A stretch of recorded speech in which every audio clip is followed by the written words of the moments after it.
Langkah mereka awalnya berbeda. Teknologi kecerdasan buatan menyatukannya. Mereka yakin daya saing anak negeri tak kalah dengan bangsa lain. Melalui gagasan-gagasan besar di bidang teknologi, mereka berdiri untuk negeri. Semangat Medi dan Faris dari Noteflux dalam melakukan perubahan sejalan dengan semangat Astra Terpadu untuk Indonesia.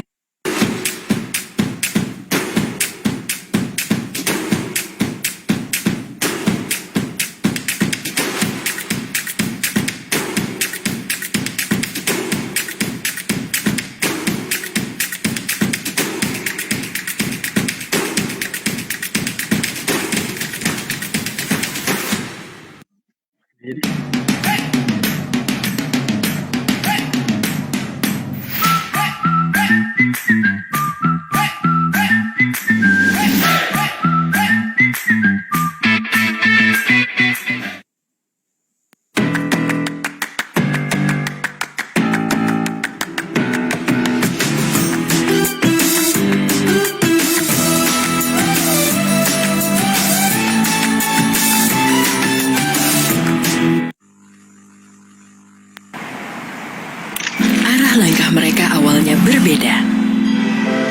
Teknologi kecerdasan buatan menyatukannya. Mereka yakin daya saing anak negeri tak kalah dengan bangsa lain. Melalui gagasan-gagasan besar di bidang teknologi, mereka berdiri untuk negeri. Semangat Medi dan Faris dari Noteflux dalam melakukan perubahan sejalan dengan semangat Astra Terpadu untuk Indonesia. Check.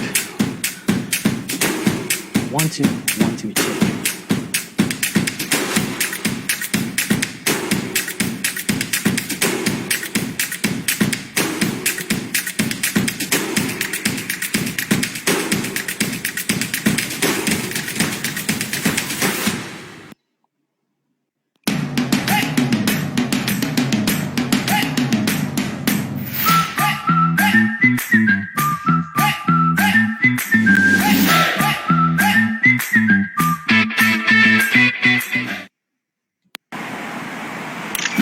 Langkah mereka awalnya berbeda.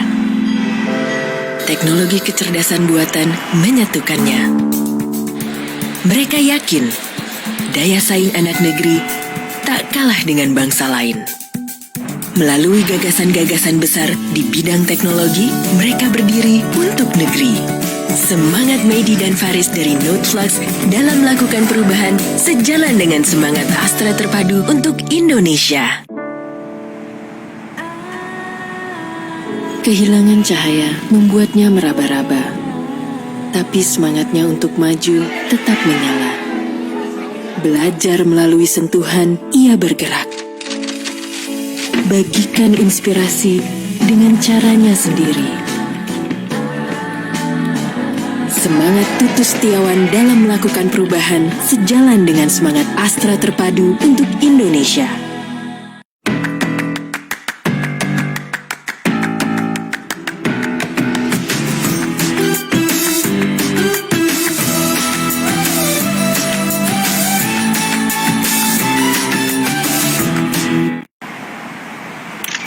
langkah mereka awalnya berbeda. Teknologi kecerdasan buatan menyatukannya. Mereka yakin daya saing anak negeri tak kalah dengan bangsa lain. Melalui gagasan-gagasan besar di bidang teknologi, mereka berdiri untuk negeri. Semangat Medi dan Faris dari Noteflux dalam melakukan perubahan sejalan dengan semangat Astra terpadu untuk Indonesia. Kehilangan cahaya membuatnya meraba-raba, tapi semangatnya untuk maju tetap menyala. Belajar melalui sentuhan, ia bergerak. Bagikan inspirasi dengan caranya sendiri. Semangat Tutu Setiawan dalam melakukan perubahan sejalan dengan semangat Astra terpadu untuk Indonesia.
Halo, selamat sore Yoters. Ya, apa kabar semuanya? Mudah-mudahan semuanya dalam keadaan yang sehat dan baik dan sukses selalu ya.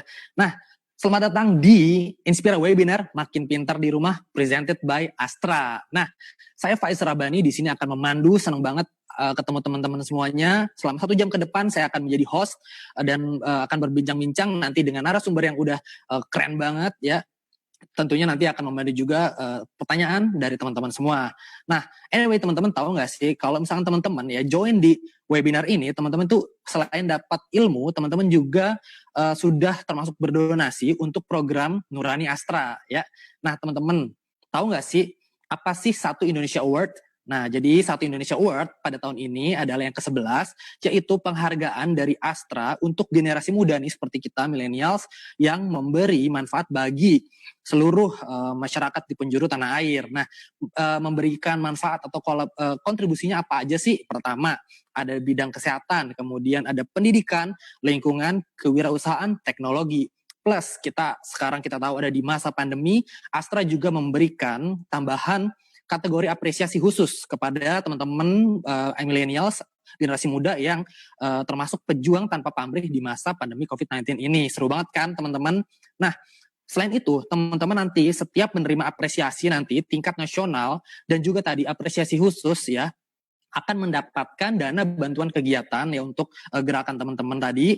Nah, sebesar 60 juta rupiah dan juga plus pembinaan kegiatan yang teman-teman sudah lakukan supaya lebih impactful lagi, lebih luas lagi tentunya. Nah, teman-teman informasi lengkapnya bisa dapetin di mana sih? Daftarnya di mana sih? Langsung aja teman-teman catat. Pertama, ya www atau www.satuindonesia.com. Nah, teman-teman sekali lagi www.satuindonesia.com ya. Teman-teman langsung aja daftar karena pendaftarannya ini nanti dibuka sampai dengan 2 Agustus 2020. Jadi pastikan teman-teman daftar ya yang punya movement, yang punya impact. Kalau teman-temannya juga ada yang punya gerakan, silakan dikasih tahu, disebarin ke seluruh teman-teman semuanya relasi supaya banyak yang join. Nanti akan lebih impactful lagi buat Indonesia tentunya. Nah teman-teman, sebelum memasuki nanti webinar yang sudah kita tunggu-tunggu ini, saya akan membacakan beberapa rules ya supaya kita lebih seru lagi nanti webinarnya. Pertama, teman-teman kalau nanti mendengarkan pemaparan terus dapat insight, oh saya mau nanya ini nih, jangan nunggu-nunggu, langsung aja teman-teman bisa ketik langsung di kolom chat di Facebook teman-teman, di kolom komentar, langsung aja gitu ya begitu dapat pertanyaan. Kemudian teman-teman nanti penanya terbaiknya akan mendapatkan merchandise special dari Young on Top, dan ini pengumumannya di akhir acara gitu ya. Terus kemudian teman-teman juga dimohon untuk tidak berkomentar sara, berbau politik, dan juga hate speech atau ujaran kebencian. Nah teman-teman pasti udah nggak sabar dong pengen tahu, pengen dengerin ya investasi saat pandemi seperti ini, khususnya buat kita nih generasi milenials. Nah teman-teman kalau tahu nanti narasumbernya ini ya. Pertama saya akan share dulu nih, yaitu Mas Henry Vincent ya. Mas Vincent ini adalah CEO Bizer, yang mana adalah sebuah startup ya yang bisa membantu teman-teman untuk investasi. Jadi pastinya super banget nih nanti sharingnya. Pastikan teman-teman juga bertanya. Oke, kemudian beliau juga alumni dari Untar atau Universitas Tarumanegara, sarjana arsitektur. Nah, beliau juga sudah mendapatkan banyak banget award ya. Pertama nih ada beliau sudah masuk Forbes 30 Under 30 Class 2020. Kemudian juga beliau mendapatkan award Top 40 Astra Startup Challenge 2018. Kemudian juga Best Newcomer Startup pilihan Tempo 2017. Nah, benar-benar qualify kan, kompeten banget nih buat sharing tentang investasi, khususnya tentang millennials. Nah, langsung aja nih, nggak pengen berlama-lama karena saya tahu Yoters semuanya nih dari seluruh Indonesia sudah nggak sabar banget. Oke, kalau gitu langsung aja ya kita sambut sama-sama. Silakan, welcome Mas Vincent.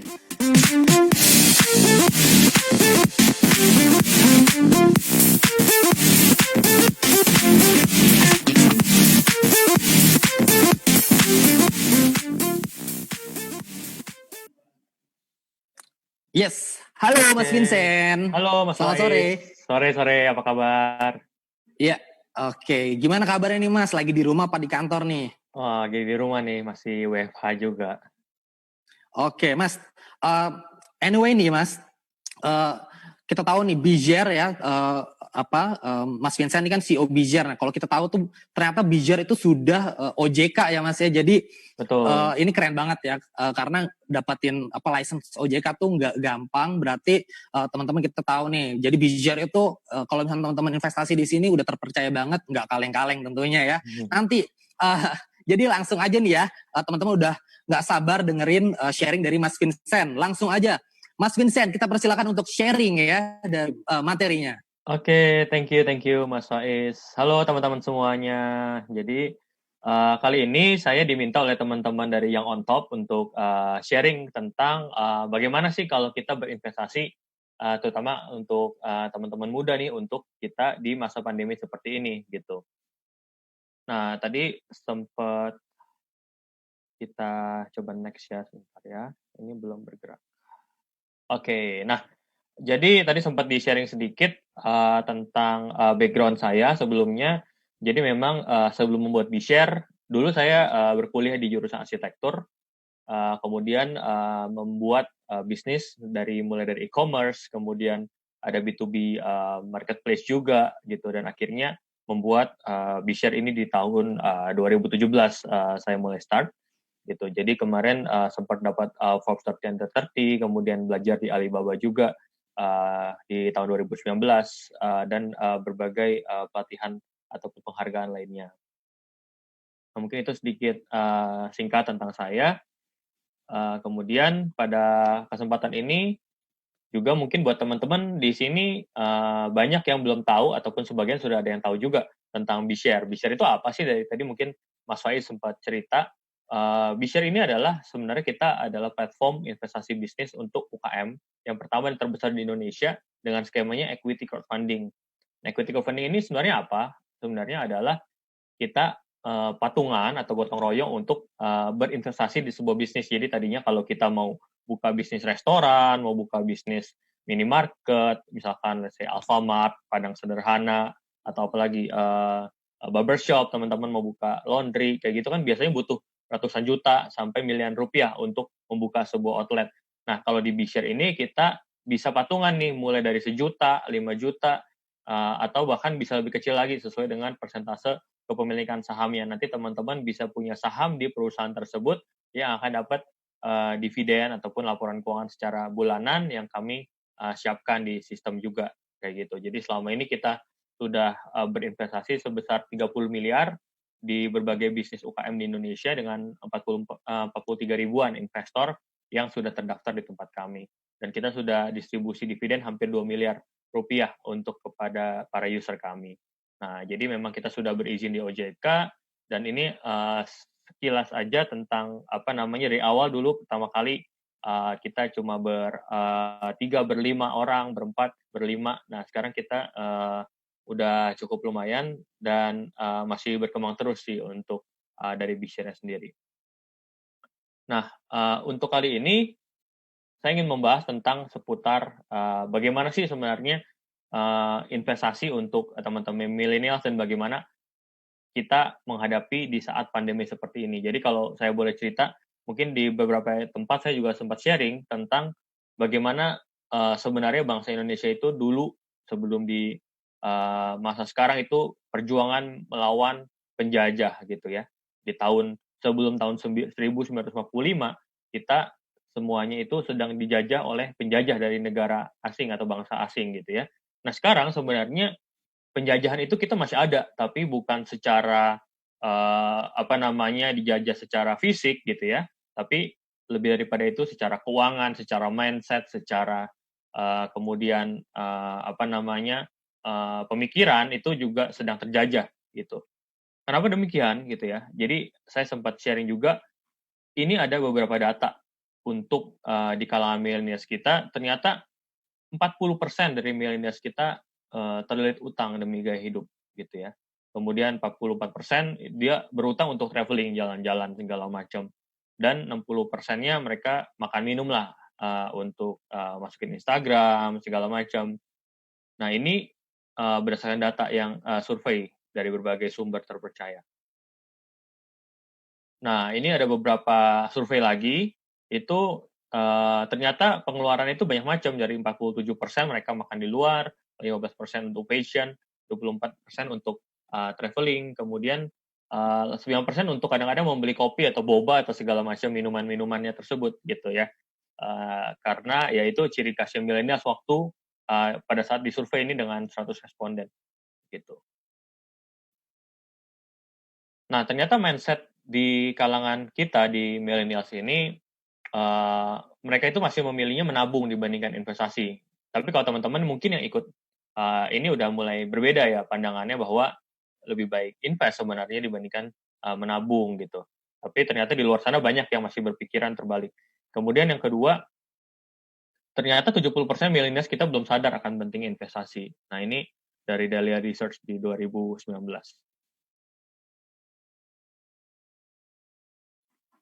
Nah, padahal secara fakta bahwa kehidupan itu terus berjalan. 79% ternyata angkatan kerja kita kembali bekerja setelah pensiun. Bayangin, setelah udah usia 55 tahun, kebanyakan generasi sebelum kita itu mereka harus bekerja lagi, membanting tulang demi bisa hidup. Dan akhirnya menggunakan tabungan, menjual rumah, atau mengandalkan bantuan pemerintah demi bisa memenuhi kebutuhan hidup gitu. Jadi ya istilahnya bekerja seumur hidup gitu. Nah, apakah pertanyaannya kita sebagai generasi milenials, anak muda, itu mau seterusnya seperti itu, seperti generasi sebelum kita gitu. Nah, lalu bagaimana caranya? Ternyata kabar baiknya adalah kita tidak perlu untuk menjadi kaya, teman-teman. Kita cukup untuk mencapai yang namanya kebebasan finansial. Apa maksudnya?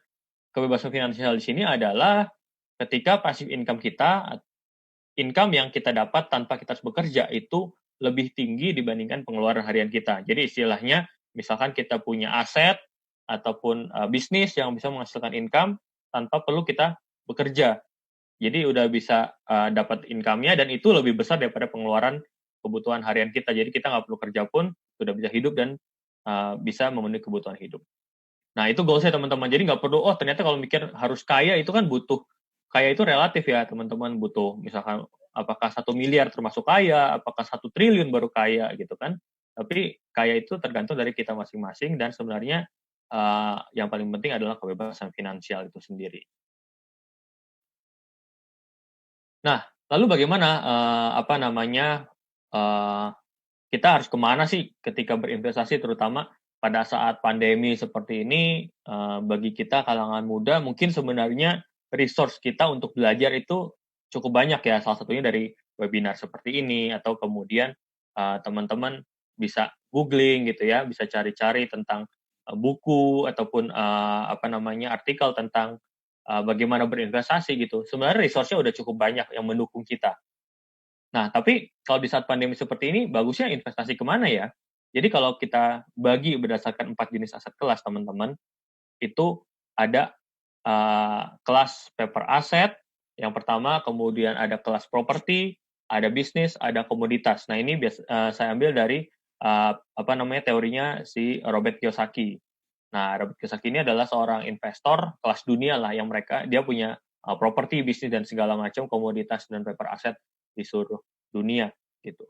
Nah, apa sih perbedaan jenis-jenis investasi ini gitu ya? Kalau teman-teman pasti sebenarnya udah sering dengar tentang berbagai instrumen ini. Misalkan contohnya paper asset. Paper asset itu adalah segala jenis aset yang berbentuknya kertas. Jadi kalau teman-teman let's say pernah dengar deposito, obligasi, kemudian saham, nah itu masuknya paper asset gitu. Paper asset ini sifatnya kertas ataupun ada bentuk kertas lah tanda kutip.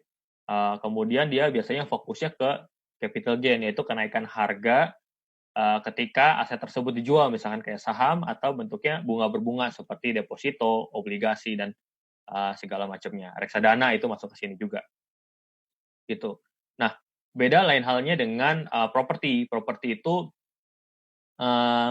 ciri-cirinya adalah ya pasti properti bangunan fisik gitu kan, yang properti ini biasanya harganya kalau di Indonesia relatif naik terus, ya walaupun tahun ke tahun beda-beda ya, mungkin kalau lagi pandemi gini mungkin agak susah jual, kurang liquid.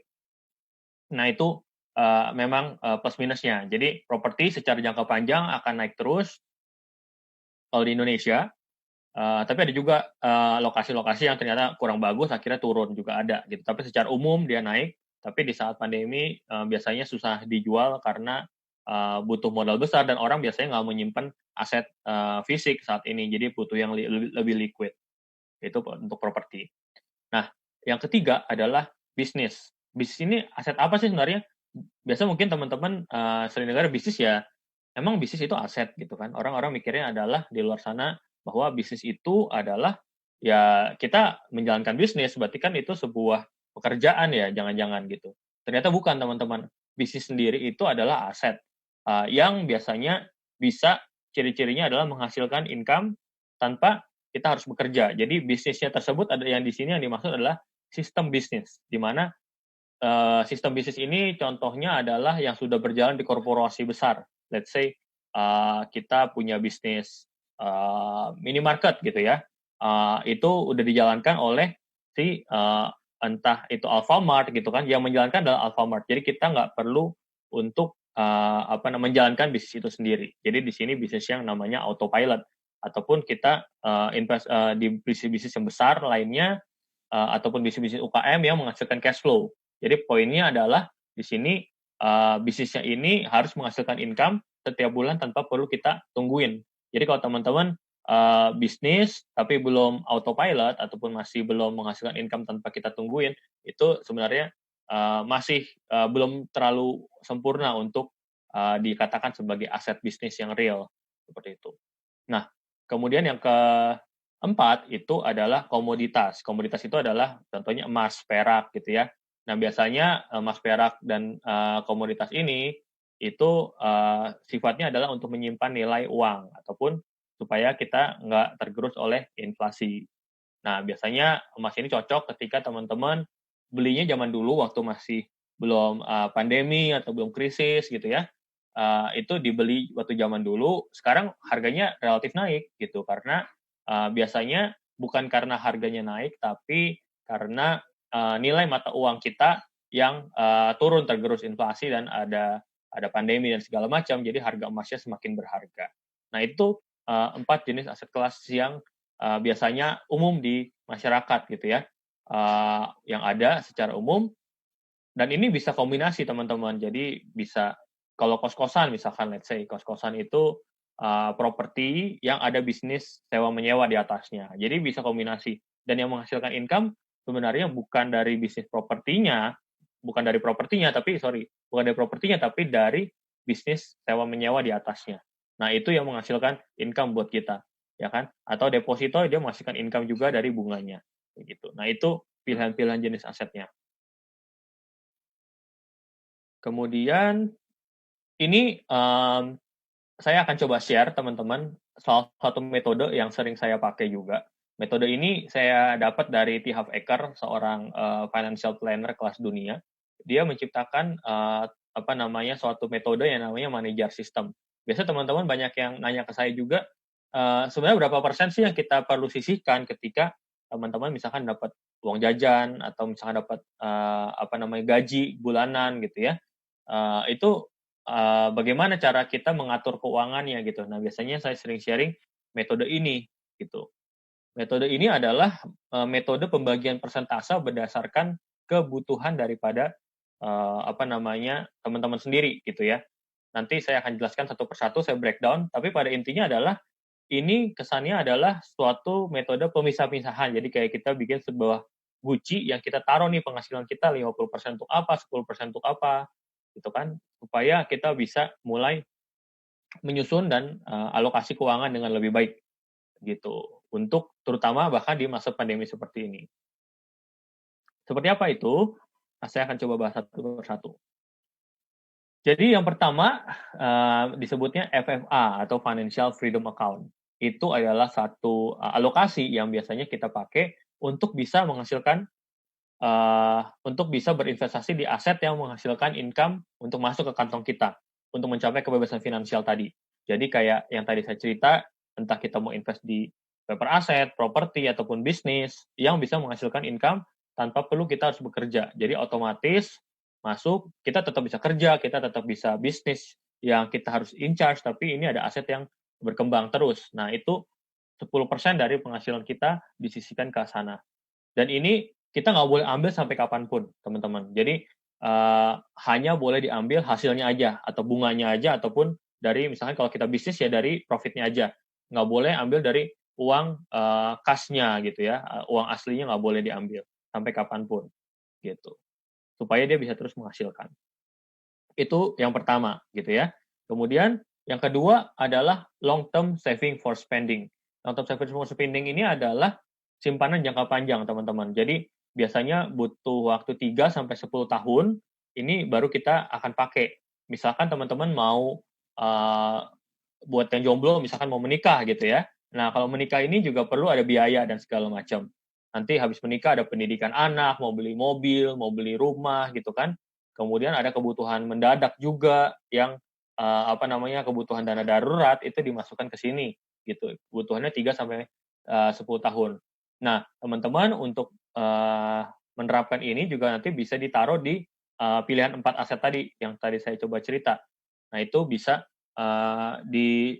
kira-kira kalau misalkan mau invest yang 3 tahunan, misalkan di mana, di reksadana kah gitu kan, atau oh ya udah jangka panjang saya invest di bisnis aja ya nggak apa-apa, balik modalnya let's say 3 tahun, 4 tahun, terusnya bisa dapat income. Nah, itu tergantung dari pilihan teman-teman gitu. Intinya harus dipisah sama yang tadi ya, jadi kita udah punya alokasinya, dipisah, dan dipisahnya bahkan sampai rekeningnya dipisah gitu, supaya kita nggak kepake. Kemudian yang ketiga adalah necessities. Necessities itu 50-55% lah ya. Ini untuk kebutuhan sehari-hari buat teman-teman yang masih masih muda banget, masih tinggal sama orang tua, gitu kan, masih makan di kita bareng-bareng keluarga, itu biasanya nggak terlalu besar kebutuhan harian kita, paling untuk transport, untuk jajan, gitu ya. Tapi nggak terlalu besar gitu. Mungkin kalau udah berkeluarga, teman-teman bisa sekitar 50% gitu. Nah, ini yang kita pakai bisa kalau misalkan teman-teman masih sama keluarga, bisa disisihkan untuk ke FFA tadi, ke Financial Freedom Account, supaya kita lebih cepat untuk mencapai kebebasan finansial. Gitu. Kemudian yang keempat adalah education. Nah, postingan education ini adalah tempat kita menyisihkan penghasilan kita sebesar 10% untuk pendidikan, untuk ikut seminar seperti ini misalkan, untuk workshop, untuk beli buku, pelatihan, dan ini goals-nya adalah untuk meningkatkan kemampuan diri, untuk ilmu-ilmu yang bermanfaat buat diri kalian dan kita semua gitu. Nah, itu disisihkan setiap bulan gitu. Kemudian nah ini yang jar yang teman-teman pasti paling suka, yaitu jar bermain, play gitu ya. Jadi teman-teman sebesar 10% itu harus dihabiskan dalam waktu sebulan. Jadi teman-teman punya penghasilan 10% harus habis untuk main ya kan, untuk bisa happy-happy sama teman-teman, nongkrong gitu kan, jalan-jalan, atau kalau mau ditabung boleh maksimum 3 bulan. Masuk 3 bulan misalkan, oke saya mau nabung 3 bulan, habis itu saya jalan-jalan ke luar kota gitu sama teman-teman, camping atau apa, nah itu boleh. Jadi harus disisihkan untuk bermain juga gitu, karena jadi teman-teman nggak perlu khawatir bahwa, "Oh nanti kalau saya udah sisihkan segala macam, saya nggak bisa merasa bersalah nih kalau dipakai untuk main-main," gitu ya. Nah, sebenarnya itu juga nggak boleh teman-teman. Jadi teman-teman harus, tetap ada alokasi untuk kita bersenang-senang gitu ya.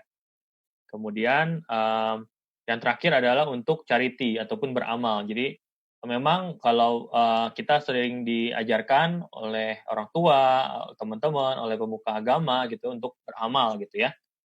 Beramal ini tergantung pribadi masing-masing, bisa 5-10%, tergantung dari, pribadi teman-teman.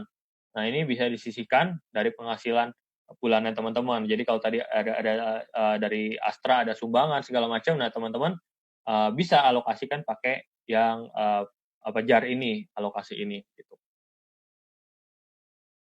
Nah, jadi itu tadi teman-teman, kita udah tahu nih jenis-jenis aset kelasnya seperti apa, ya kan. Yang pertama tadi saya cerita, kemudian yang kedua adalah kita udah tahu nih alokasi keuangan kita, persentase-persentasenya bagusnya ditaruh untuk alokasi seperti apa gitu kan.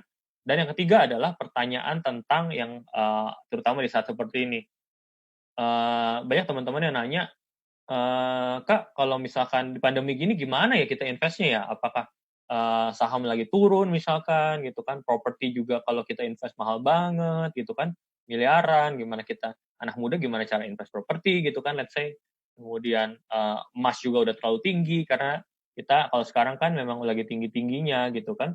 Bisnis juga apakah bagus gitu ya di saat pandemi seperti ini gitu, ada PSBB segala macam. Lalu gimana nih strateginya, apa mendingan jangan invest gitu ya. Nah itu akan kita jawab bersama-sama, bahwa insight-nya sebenarnya adalah kalau kita mau berinvestasi itu kita harus punya mindset teman-teman, goals apakah kita mau investasi jangka pendek, jangka menengah, apa jangka panjang gitu. Nah itu menentukan dari instrumen aset apa yang teman-teman akan invest gitu. Kalau di saat pandemi seperti ini, kita jangan harapkan untuk investasi hari ini invest 1 juta, besok jadi 2 juta gitu. Karena pandemi begini lagi banyak tantangan di investasi di jenis apapun gitu. Jadi baiknya kalau kita mau berinvestasi, sarannya adalah berpikir untuk investasi jangka panjang. Jadi investasi hari ini pada saat let's say kalau teman-teman mau invest saham ataupun invest bisnis gitu ya, beli sekarang itu nanti terimanya nanti di setelah 5 tahun, 10 tahun, Covid udah ada vaksinnya, let's say gitu kan. Jadi di saat sekarang lagi jatuh malah bagus saatnya kita untuk invest sebenarnya. Tapi jangan harapan besok mau diambil lagi gitu.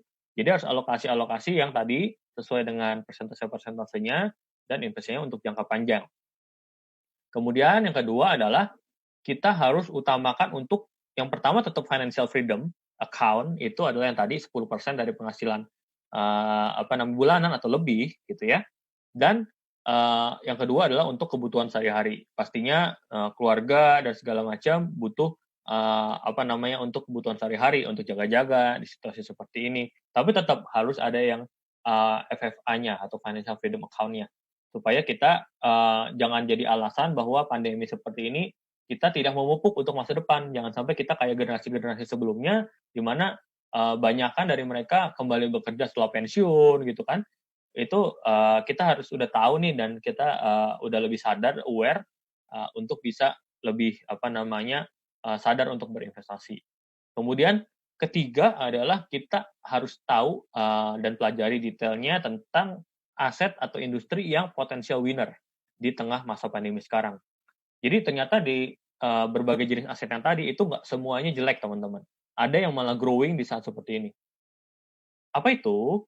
Nah, ini saya akan jelaskan. Jadi dari berbagai analisa dari ekonom dunia bahwa ditemukan berbagai industri yang bisa tumbuh di saat pandemi seperti ini, gitu ya.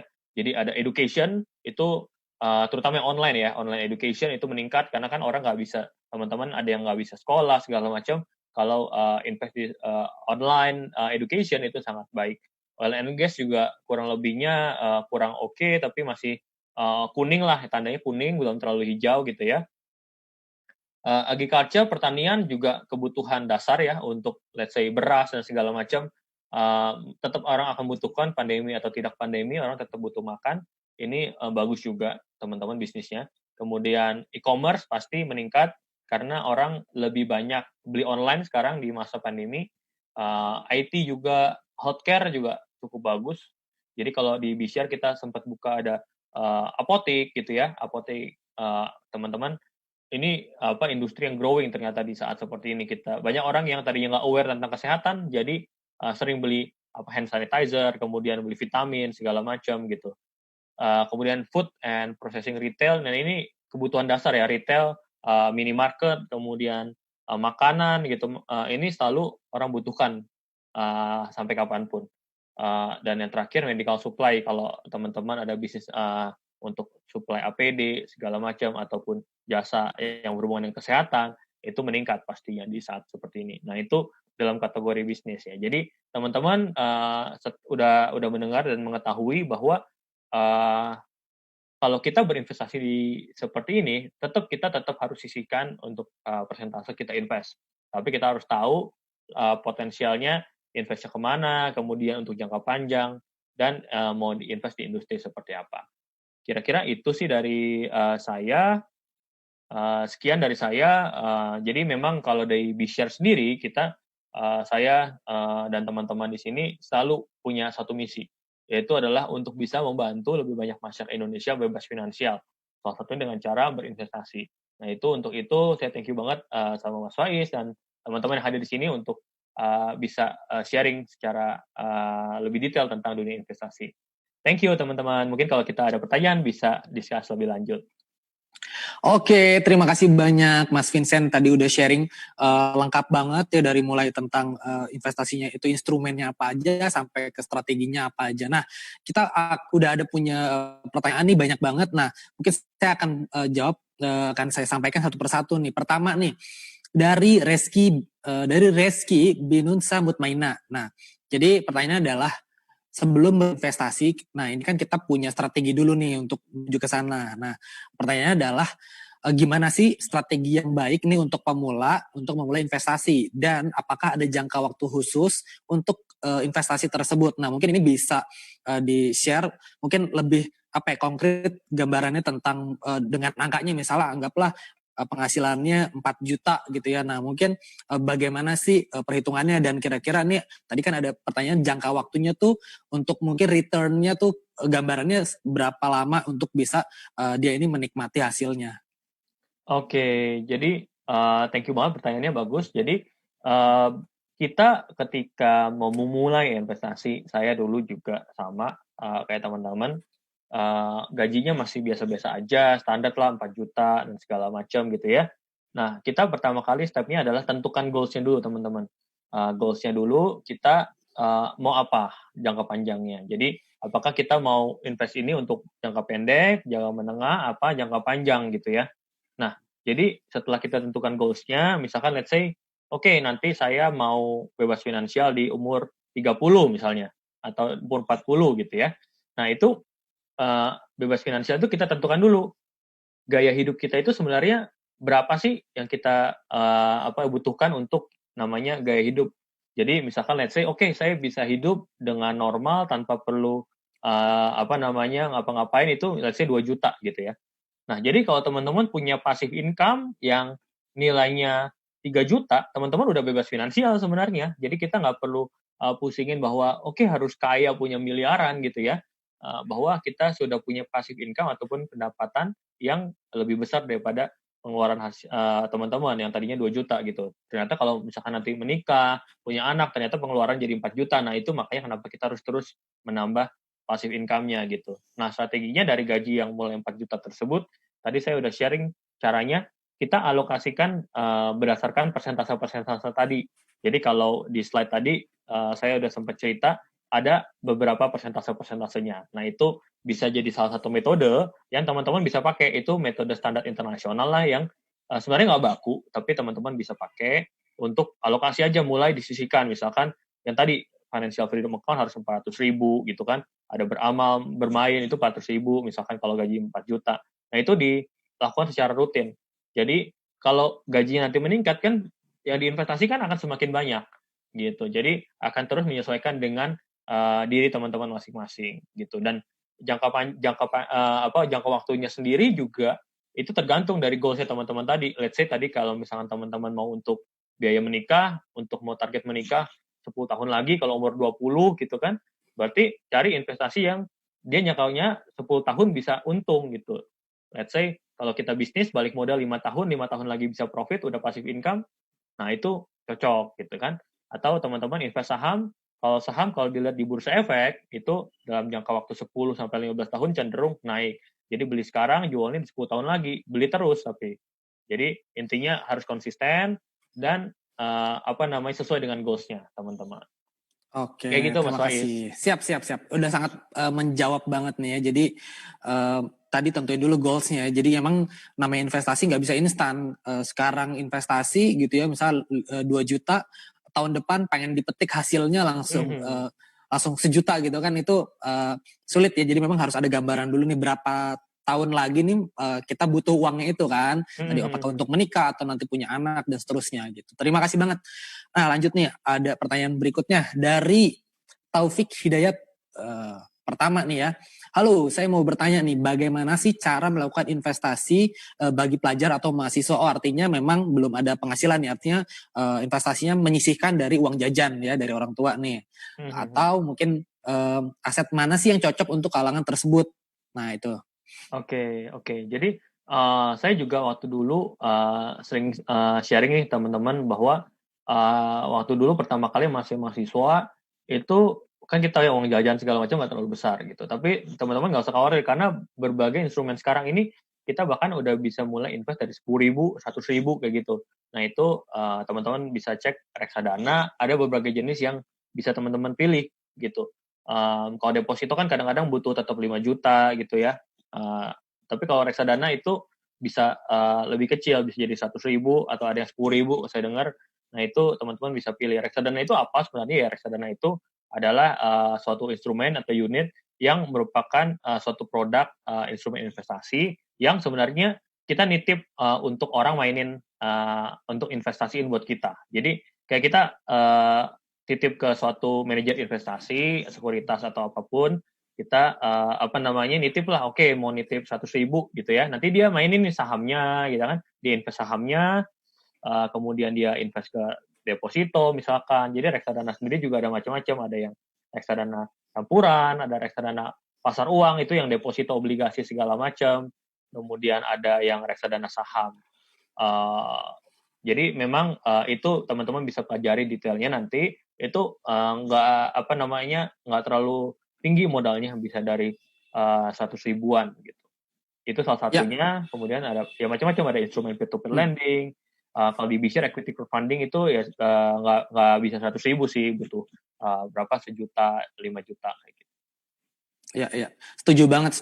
Saya juga sempat beberapa tahun yang lalu gitu saat masih mahasiswa, karena memang udah banyak banget ya aksesnya untuk ke tadi reksadana ya, di e-commerce juga udah gampang banget. Mungkin pertamanya 100.000, berikutnya misalnya 10.000 doang, itu juga udah bisa tuh. Nah nanti begitu udah agak banyak gitu kan memang reksadana itu cenderung safe banget kan, aman banget, stabil gitu. Nah begitu udah kelihatan 1 juta, 2 juta, 5 juta tabungannya, nah barulah misalkan yang lebih besar lagi returnnya, misalnya mau masukin ke BIJER, nah bisa kan. Jadi awal-awal nabungnya di tadi di reksadana dulu, begitu udah besar baru nyari yang returnnya lebih besar lagi gitu sih. Thank you banget. Pertanyaannya bagus mahasiswa, jadi udah mulai ada behavior buat nabung di saham ya. Langsung sekarang yang berikutnya dari Elza Echa ya. Nah, untuk penyisihan biaya sekolah anak 10 sampai dengan 15 tahun yang akan datang, untuk penyisihan biaya sekolah anak 10 sampai 15 tahun akan datang yang akan mengalami inflasi, bagaimana perhitungan dalam Monijar ini? Thank you. Oke, jadi Ya. memang saya setuju banget. Biaya Jadi anak kalau sekolah. inflasi ini ya, Mas Faiz, inflasi untuk pendidikan itu salah satu yang paling tinggi. Jadi kalau kita lihat, hitung-hitung aja biaya anak sekolah, biaya dulu kita sekolah itu SPP-nya makin lama makin naik gitu ya setiap Ya, tahun ya. gitu. Dan naiknya bisa 20% dan segala 15%, 20% gitu ya per tahun. Hmm. Nah, bagaimana kita mengejar itu? Ya, berarti kita harus, kalau kita udah tahu nih, kita mau 10 sampai 15 tahun, kita harus pilih aset yang bisa berkembang atau grow selama 10 sampai 15 tahun itu, yang 15% per tahun bisa minimal menyesuaikan dengan inflasi gitu ya. Salah satunya ya kalau kayak gitu berarti kita udah tahu nih, kita bisa invest di saham yang let's say jangka panjang gitu, atau kita invest di bisnis yang bisa 10 tahun sampai 15 tahun udah menghasilkan income. Karena kalau kita invest di saham itu kan dia akan kalau di secara grafik masa lalu itu akan meningkat Yes. 10 sampai 15 tahun, terutama kalau kita invest yang aman-aman kayak di blue chip dan segala Yes. macam gitu. Nah, itu bisa ditabung secara berkala setiap bulannya, tapi metodenya bisa dilakukan dengan metode nyicil dan konsisten. Jadi kayak oke, setiap bulan kita beli satu lot aja, disesuaikan dengan jangkanya. Nanti misalkan mau 10 tahun butuh dananya berapa, ya kita konsisten beli terus aja di setiap bulan. Jadi nggak perlu takut naik turun kita beli terus. Itu bisa jadi satu strategi yang kita pakai. Jadi setelah nanti 15 tahun udah terkumpul banyak tuh, karena tiap bulan kita beli terus dan kita nggak peduli naik turun, kita dapat harga rata-rata. Nanti tinggal dijual pada saat udah mau pakai duitnya. Itu bisa. Oke. Kalau misalnya nih tadi untuk pertanyaan yang sama nih, saya pengen tahu nih, kalau misalnya di Bijar sendiri ada nggak sih yang produk yang bisa menjawab ini? Oke, jadi kalau di B-Share sendiri adalah kita konsepnya mirip. Jadi di B-Share ini kan kita ada berbagai bisnis yang mereka bisa pilih. Bedanya kalau di Bursa Efek itu di perusahaan korporasi yang kadang-kadang return-nya karena dibagi ke jutaan masyarakat Indonesia, jadi kesannya kecil walaupun dividennya triliunan gitu. Kalau di B-Share kan kita bisnisnya yang real di lapangan. Misalkan kita buka restoran, kita buka minimarket, ataupun kita bisnis laundry gitu ya. Jadi yang bentuknya UKM yang bisa profitnya bagus gitu dan cukup besar kalau dibagi ke teman-teman, karena memang investor belum terlalu sebanyak Bursa Efek gitu. Dan caranya kita bisa sama lakukan dengan cara diversifikasi. Jadi let's say kita punya uang 5 juta, tapi teman-teman bisa invest, let's say kalau mau mulai dari 1 juta, kita ada juga yang bisa invest di diversifikasi. Jadi oke, 5 juta di minimarket gitu kan, terus 5 juta lagi di restoran gitu, 5 juta lagi di kemudian di laundry. Jadi in case ternyata ada yang turun, ada yang naik, pasti ada salah satu yang naik gitu.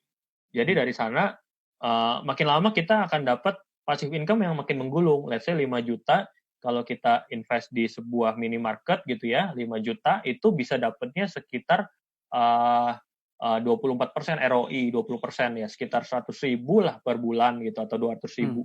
Jadi itu passive income teman-teman dapat 200.000. Jadi kalau let's say kita udah nabung 5 juta, 5 juta, 5 juta, bisa jadi passive income-nya udah jadi 1 juta setiap bulan, 2 juta tiap bulan. Itu nggak perlu kerja, teman-teman dapat terus gitu kan. Yang jalanin adalah pemilik bisnisnya gitu. Jadi itu bisa jadi salah satu strategi yang bagus buat meningkatkan tadi passive income untuk bisa lebih besar daripada pengeluaran. Iya.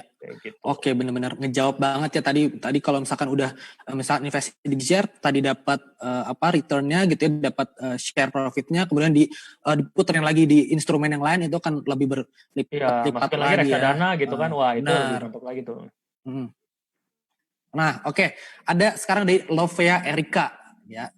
Halo Kak, perkenalkan nama saya Lovea Erika, pengen menanya pengen berinvestasi di reksadana. Nah, apa aja sih yang harus dipertimbangkan apabila kita mengambil investasi jangka pendek maupun jangka panjang, terutama dengan kondisi pandemi saat ini gitu ya. Silakan. Oke. Jadi kalau di reksadana itu Erika perlu cek lagi, karena dia ada 4 jenis aset reksadana. Itu ada 4 jenis. Jadi ada reksadana pendapatan tetap, reksadana pasar uang, ada reksadana campuran, sama reksadana saham. Nah, reksadana pendapatan tetap itu biasanya dia deposito, ya kan? Pasar uang itu deposito, kemudian ada pendapatan tetap itu campuran obligasi gitu ya. Jadi dia ada utang negara, ada surat utang negara. Kemarin sempat ada Menteri Keuangan Ibu Sri Mulyani keluarin ORI ya, itu surat utang negara gitu yang dibalikin oleh negara. Ada bunganya yang lebih besar dari deposito. Itu cukup aman karena ya memang itu negara yang menanggung dan garansi bahwa pasti dibayar gitu ya. Kemudian yang ketiga reksadana campuran, itu adalah campuran dari obligasi, kemudian ada yang yang aman, tapi ada juga sahamnya. Jadi biasanya 60-40 lah dia campuran gitu kan. Yang terakhir saham ini yang biasanya 98% saham, 2% obligasi ataupun yang deposito aman-aman seperti itu. Jadi itu ada 4 jenis reksadana. Itu produknya beda-beda, teman-teman nanti bisa cek aja di berbagai sekuritas, reksadananya apa aja mereka jual, dan itu beda-beda. Jadi kalau reksadana untuk masa sekarang ini bagusnya memang yang pasar uang ataupun pendapatan tetap yang sebenarnya dia nggak ikut tergejolak dengan adanya pergerakan harga saham gitu ya. Jadi dia udah ada deposito dengan bunga tetap, kemudian obligasi yang pasti dibayar oleh negara. Walaupun mungkin aja negara bangkrut, cuma ya kemungkinan kecil lah kalau negara bangkrut gitu ya. Jadi itu yang bisa aman untuk masa sekarang. Walaupun returnnya nggak sebesar saham gitu ya. Jadi kalau mau jangka pendek itu, kalau mau jangkanya agak menengah, 3-5 tahun, itu campuran masih boleh. Jadi kalau misalkan udah yang 10 tahun itu saham aja nggak apa-apa. Karena kan kita 10 tahun harusnya relatif udah naik kalau saham di reksadana saham gitu. Jadi sesuai dengan waktunya tadi.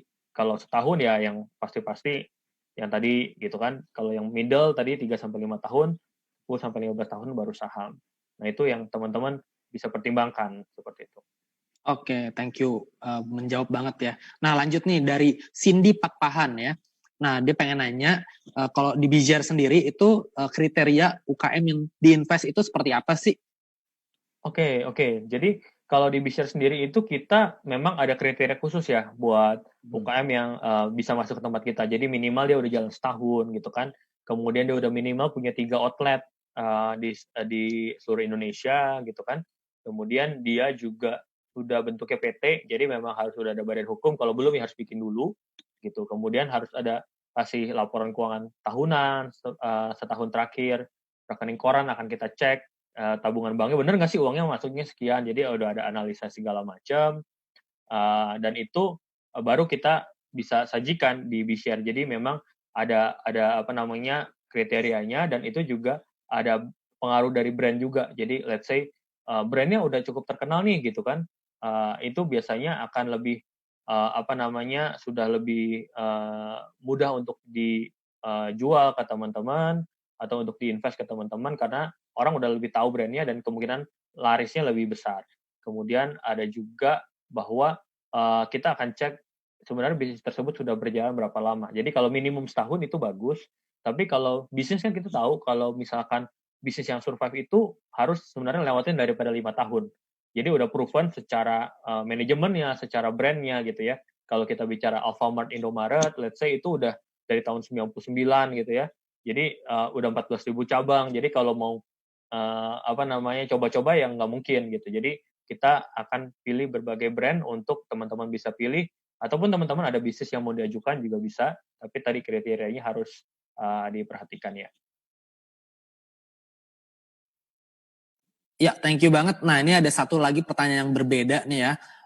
Dia dari Rifki Harbani. Nah, pertanyaannya adalah, kira-kira nih pertimbangannya nih, idealnya nih bangun startup dulu atau investasi gitu ya? Oke. Jadi sebenarnya itu dua hal yang berbeda dari siapa tadi namanya, sorry? Rifki. Rifki. Jadi memang itu dua hal yang berbeda, Rifki. Jadi kalau saya boleh pilih mau yang mana dulu, jawabannya dua-duanya bisa dilakukan sebenarnya.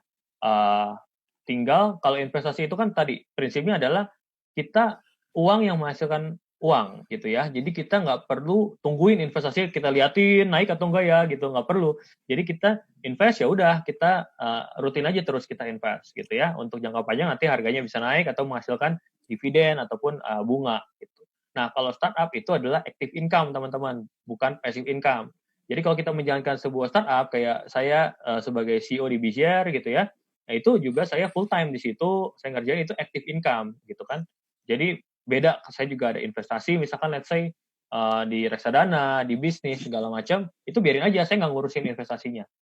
Saya day to day ngerjain bisnis atau startup, jadi Devi juga bisa sama dengan cara kayak gitu. Itu dua hal yang berbeda dan bisa dilakukan bersamaan. Oke, thank you. Nah, lanjut sekarang dari, nah ini nih, Scholastika Tani Brata. Nah, jadi pertanyaannya adalah, nah kalau misalnya kita tuh mau memulai bisnis ya, kemudian biasanya itu kita udah takut duluan nih mau mulainya gitu ya, takut bangkrut lah, takut gagal, nggak tahu bingung harus kayak gimana. Nah, terus pertanyaannya adalah gimana sih caranya agar kita selalu punya mindset yang positive thinking nih? Oke. Jadi kalau kita mau berbisnis itu sebenarnya kadang-kadang kita apa ya namanya, bisnis itu beda-beda setiap orang motivasinya. Jadi ada orang di luar sana yang bisnis, oke saya mau dapat uang, mau cepat kaya misalnya. Ada orang yang maunya dia bikin bisnis tapi untuk bisa membantu lebih banyak orang gitu, ataupun ada mau bantu orang tua dan segala macam. Nah itu beda-beda motivasinya. Nah, tapi motivasi ini yang menjadi landasan kita sebenarnya untuk kita bisa maju, untuk mengalahkan ketakutan tersebut gitu. Jadi sebenarnya kita balik lagi tentukan goals-nya dulu nih. Mau bisnis itu mau ngapain sih gitu ya. Kalau untuk saya target mau dapat mau dapat uang sekian dari penghasilan bisnis gitu ya. Atau saya mau bantu lebih banyak orang, seberapa mau membantu orang tua untuk membiayai kehidupan gitu ya. Nah, itu yang menjadi motivasi kita yang lebih besar dibandingkan ketakutan kita. Jadi ketakutan itu adalah hal yang wajar buat teman-teman untuk yang pertama kali mau memulai, tapi jangan sampai itu mengalahkan goals yang kita mau capai gitu ya. Dan kalau kita sekali lagi kalau kita bisnis itu sebenarnya enaknya gini, kalau teman-teman di sini kan masih pada muda-muda, kita masih ya teman-teman seumuran lah, itu enak banget kalau kita mau bisnis itu nggak usah takut gagal. Karena apa? Karena ya kalau misalkan let's say saya umur 25 gitu ya, atau Rifki atau siapa tadi itu umurnya mungkin 20 gitu ya. Kalau gagal 5 tahun jalanin bisnis ternyata bangkrut, masih 25 teman-teman. Jadi masih bisa lanjut lagi, mau kerja umur 25 juga masih oke, ya kan, mau bikin bisnis baru juga masih oke, gitu. Jadi enak banget gitu, mau sampai umur 30 tahun baru ngelamar kerja gitu, udah 10 tahun berbisnis ternyata gagal, ataupun ternyata berhasil lanjut jadi pebisnis itu ya boleh-boleh aja gitu. Jadi itu bebas-bebas aja, teman-teman bisa langsung mulai aja, menurut saya lebih gampang kalau masih muda daripada nanti nungguin udah senior, udah pensiun baru mulai bisnis, itu lebih gede lagi resikonya seperti itu. Ya, setuju banget sih, mumpung kita masih muda nih, apalagi kita belum nikah misalnya, belum punya tanggungan, belum punya istri, betul. anak. Nah kalau misalnya kita gagal, ya kita sendiri yang gagal, kita bisa bangun lagi gitu kan. Kalau nanti udah kita nanti ya, udah beristri, beranak gitu ya. Kalau misalnya gagal kan, ya resikonya ditanggung keluarga bersama gitu ya. Nah, jadi mumpung sekarang kita masih muda nih, silakan aja kalau misalkan mau bisnis ya, bikin startup atau bisnis yang lainnya gitu ya. Oke. Nah lanjut nih sekarang dari Elvin Tanis. Nah dari Tangerang. Halo Elvin. Nah jadi pertanyaannya adalah nih agak ke teknis nih ya. Jadi gimana sih cara menentukan produk atau jenis bisnis yang bagus bisa dijadikan aset atau passive income. Nah apakah yang perlu dipertimbangin? Apakah mengikuti tren atau ngelihat yang harus cepat return gitu ya? Oke. Nah jadi kalau ini cara memilih bisnis ya berarti untuk diinvest ya. Yes. Saya jadi bisnis. Oke, nah jadi bisnis itu kita bisa lihatnya gini. Kalau yang trending itu bagusnya itu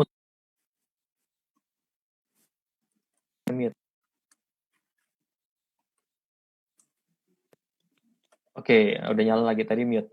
Nah, sorry. Nah, jadi kalau kita mau memilih bisnis itu, kalau yang trennya yang trending nih, kayak misalkan kemarin cheese tea gitu ya, atau misalkan kepal Milo gitu ya, itu biasanya growth-nya cepat nih karena hits. Jadi semua orang berburu untuk beli atau cobain untuk bisnis itu gitu ya.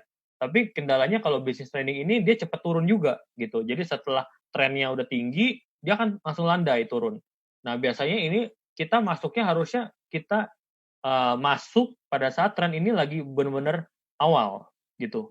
Dan ini kita jual ataupun kita sudahi setelah di titik tertinggi gitu. Nah, tapi kita nggak ada yang tahu namanya tren itu sampai kapan dan segala macam. Jadi ya ini investasi yang cukup berisiko kalau kita mengandalkan tren gitu. Kalau kita mau bisnis yang lebih sustain, itu kita pilih bisnis yang benar-benar menjawab kebutuhan daripada customer sebenarnya, yang adalah kebutuhan dasar, yang sebenarnya mau sampai kapanpun orang tetap akan pakai gitu. Makanya kenapa apa aja itu ya pasti pandang sangan papan gitu ya, bisnis kebutuhan pokok gitu. Jadi kalau let's say mau pandemi mau ada tsunami atau ada apapun, orang pasti butuh makan. Jadi kalau kita selama ada restoran gitu ya sekarang walaupun ada pandemi orang masih bisa delivery gitu kan. Atau misalkan teman-teman mau bisnis minimarket gitu ya, orang tetap akan beli kebutuhan pokok gitu ya, sabun, sikat gigi, orang tetap belanja gitu ya.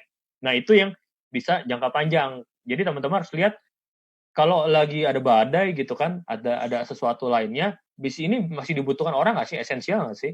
Nah itu yang bisa untuk jangka panjang gitu. Nah jadi memang bukan tentang bagaimana return itu cepat. Kalau return cepat bisa, tapi untuk yang sedikit beresiko, yang untuk trending tadi, tapi untuk sustainability lebih bagus cari industri yang memang dibutuhkan oleh masyarakat. Nah sama ketika teman-teman mau investasi perlu dicek goals-nya seperti apa.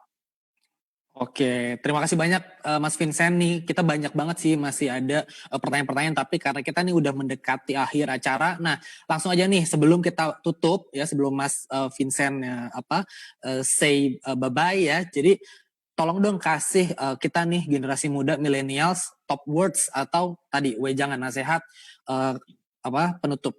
Silakan. Oke, nah buat teman-teman millennials, kita sebenarnya di masa pandemi ini banyak yang mulai mengira-ngira nih enaknya invest kemana ya, atau apakah saya seharusnya berinvestasi gitu ya.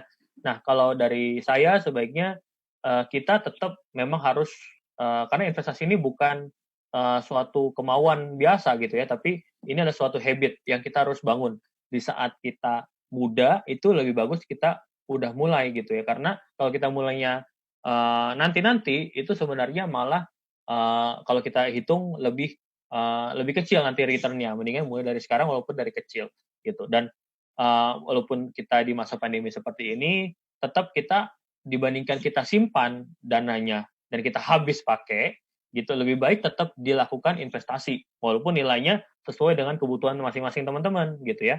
Jadi entah disisihkan 10% atau berapa, yang penting tetap ada untuk investasi. Karena jangan sampai kita di masa pandemi malah nggak invest dan malah kalah dan takut gitu ya. Karena mau invest nggak invest pun uangnya akan habis juga, mendingan kita invest. Nah itu. Jadi memang teman-teman harus tahu goals-nya ketika mau memulai investasi dan lakukan ini sebagai habit sejak muda. Jangan takut mengambil resiko karena teman-teman masih muda dan bisa belajar dari kegagalan. Nggak ada kata gagal, yang penting kita bisa belajar dari situ dan mencapai keberhasilan. Itu dari saya, Mas Faiz. Thank you banget. Thank you banget Mas Vincent. Semoga sehat selalu, sukses selalu untuk bijarnya juga. Mudah-mudahan nanti kita bisa bertemu lagi dan teman-teman Yoters juga nanti secepat atau lambat bisa join untuk invest di Bijar juga ya. Oke, kalau gitu Mas Vincent terima kasih banyak atas sharingnya. Bye-bye. Bye, thank you. Ya, oke teman-teman. Tadi udah kita saksikan ya pemaparan dan pertanyaan dari teman-teman gimana sih investasi di masa pandemi khususnya untuk kita anak muda ya. Nah, tadi seperti yang udah dijanjikan bahwa ada penanya terbaik. Jadi langsung aja ya saya umumkan. Jeng, penanya terbaik ya yang akan mendapatkan ya hadiah menarik dari Yang On Top yaitu adalah Reski Binunsa Mutmaina.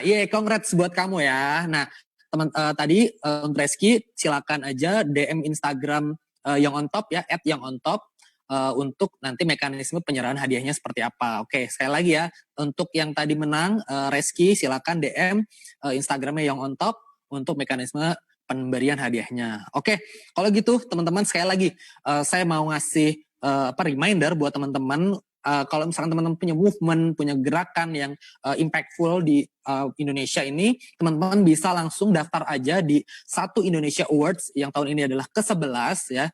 Yaitu penghargaan Astra untuk kita generasi muda yang berkontribusi memberikan manfaat untuk Indonesia gitu. Tadi sekali lagi bidangnya adalah ada kesehatan, pendidikan, lingkungan, kewirausahaan, teknologi plus apresiasi khusus untuk kita generasi muda, teman-teman generasi muda yang terjun langsung menjadi pejuang tanpa pamrih di masa pandemi COVID-19 ini. Nah, nanti setiap penerima apresiasi tingkat nasionalnya, sekali lagi diingetin bahwa akan mendapatkan dana bantuan kegiatannya sebesar 60 juta rupiah. Nah, untuk kegiatan tadi, plus ada bimbingan atau mentoring untuk kegiatan-kegiatan teman-teman. Nah, langsung aja teman-teman informasi lengkapnya bisa diakses di www.satuindonesia.com ya. Langsung aja karena pendaftarannya ini masih bisa sampai dengan 2 Agustus 2020. Nah, sekali lagi satu lagi teman-teman jangan lupa saksikan hari Sabtu besok 27 Juni karena ada Inspira Webinar with Satu Indonesia Awards. Bersama siapa pembicaranya? Pertama ada kami Dia Radisti, beliau adalah Putri Indonesia tahun 2007 plus beliau juga TV presenter. Nah, kedua ada pembicaranya satu lagi Sigi Wimala, yaitu beliau adalah film director. Seru banget kan? Tentang apa materinya, saksikan aja, follow terus Instagramnya yang on top dan sosial media yang on top. Saya Faiz Rabani undur diri. Terima kasih banyak atas perhatian teman-teman semua sudah menyaksikan. Mudah-mudahan bermanfaat. Sukses selalu untuk kita semua. Teman-teman jaga kesehatan, jaga jarak. Sampai jumpa. See you on top. Thank you. Arah langkah mereka awalnya berbeda. Teknologi kecerdasan buatan menyatukannya. Mereka yakin daya saing anak negeri tak kalah dengan bangsa lain. Melalui gagasan-gagasan besar di bidang teknologi, mereka berdiri untuk negeri. Semangat Medi dan Faris dari Noteflux dalam melakukan perubahan sejalan dengan semangat Astra terpadu untuk Indonesia. Kehilangan cahaya membuatnya meraba-raba, tapi semangatnya untuk maju tetap menyala. Belajar melalui sentuhan, ia bergerak. Bagikan inspirasi dengan caranya sendiri. Semangat Tutu Setiawan dalam melakukan perubahan sejalan dengan semangat Astra terpadu untuk Indonesia.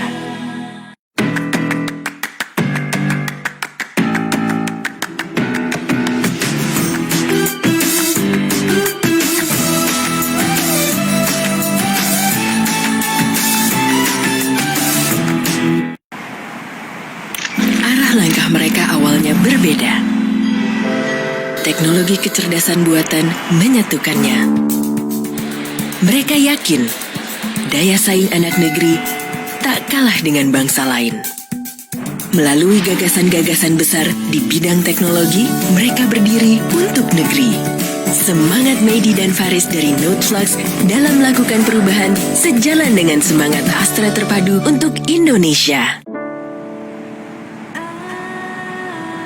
Kehilangan cahaya membuatnya meraba-raba, tapi semangatnya untuk maju tetap menyala. Belajar melalui sentuhan, ia bergerak. Bagikan inspirasi dengan caranya sendiri. Semangat Tutu Setiawan dalam melakukan perubahan sejalan dengan semangat Astra terpadu untuk Indonesia.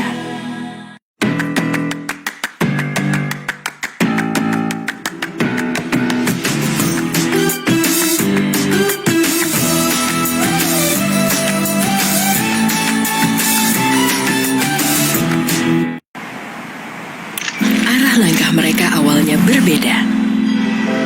Teknologi kecerdasan buatan menyatukannya. Mereka yakin daya saing anak negeri tak kalah dengan bangsa lain. Melalui gagasan-gagasan besar di bidang teknologi, mereka berdiri untuk negeri. Semangat Medi dan Faris dari Noteflux dalam melakukan perubahan sejalan dengan semangat Astra terpadu untuk Indonesia. Kehilangan cahaya membuatnya meraba-raba, tapi semangatnya untuk maju tetap menyala. Belajar melalui sentuhan, ia bergerak. Bagikan inspirasi dengan caranya sendiri. Semangat Tutu Setiawan dalam melakukan perubahan sejalan dengan semangat Astra Terpadu untuk Indonesia.